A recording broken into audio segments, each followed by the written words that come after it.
പെൻഷൻകാർ കാത്തിരിക്കുന്ന ആനുകൂല്യ വിതരണവുമായി ബന്ധപ്പെട്ട അറിയിപ്പെത്തി. എല്ലാവിധ സർക്കാർ അറിയിപ്പുകളും നിങ്ങളിലേക്ക് എത്താൻ ഈ ചാനൽ സബ്സ്ക്രൈബ് ചെയ്യുക. വിശേഷ ദിവസങ്ങൾ പ്രമാണിച്ച് കൂടുതൽ ആനുകൂല്യങ്ങളാണ് ഗുണഭോക്താക്കളിലേക്ക് എത്തിച്ചേരുന്നത്. അതോടൊപ്പം തന്നെ പുതിയ സാമ്പത്തിക വർഷം ആരംഭിക്കുമ്പോൾ കൂടുതൽ ധനസഹായം വിതരണം ചെയ്യുന്നു. പ്രത്യേകിച്ച് 3 ഗഡുക്കളാണ് ഈ സമയത്തിനുള്ളിൽ അക്കൗണ്ടുകളിലേക്കും കൈകളിലേക്കും ലഭിക്കുക.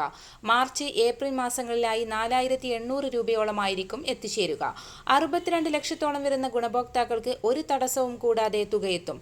മാർച്ച് മാസത്തെ തുക വിതരണമാണ് ആദ്യം നൽകി തുടങ്ങുക, 1600 രൂപ വീതം. അതിനുശേഷം ഏപ്രിൽ വിതരണം നേരത്തെയാക്കും. ഈസ്റ്റർ, വിഷു, ഈദ് പോലുള്ള ആഘോഷങ്ങൾ കൂടി മുൻപിൽ കണ്ടുകൊണ്ടാണ് വിതരണം നേരത്തെയാക്കുന്നത്. അതുമാത്രമല്ല, പുതിയ സാമ്പത്തിക വർഷം കൂടി ആയതിനാൽ സർക്കാർ മുൻപ് പറഞ്ഞ പോലെ കുടിശ്ശികയുടെ ഗഡുക്കൾ കൂടി വിതരണം ചെയ്യും.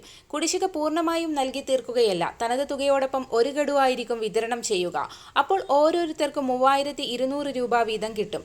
സംസ്ഥാനം കാത്തിരിക്കുന്ന തദ്ദേശ തിരഞ്ഞെടുപ്പുകൾക്കും ഇനി മാസങ്ങൾ മാത്രമേ ഉള്ളൂ. അതുകൊണ്ട് തന്നെ അതിന് മുൻപ് തന്നെ എല്ലാ ആനുകൂല്യങ്ങളും നൽകുമെന്ന് തന്നെയാണ് സർക്കാർ അറിയിച്ചിട്ടുള്ളത്.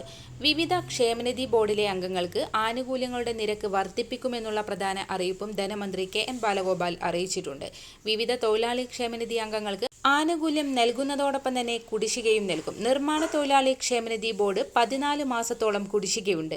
ഈ ആനുകൂല്യമെല്ലാം തന്നെ തദ്ദേശ തിരഞ്ഞെടുപ്പിന് മുൻപ് തന്നെ നൽകുമെന്നുള്ള ഏറ്റവും പുതിയ അറിയിപ്പ് തന്നെയാണ് സർക്കാരിന്റെ ഭാഗത്തു നിന്നും ലഭിക്കുന്നത്. മുൻപ് പെൻഷൻ മുടങ്ങാതെ ലഭിച്ചിരുന്നവർക്കെല്ലാം ഈ ആനുകൂല്യങ്ങൾ മുടക്കമില്ലാതെ തന്നെ ലഭിക്കും.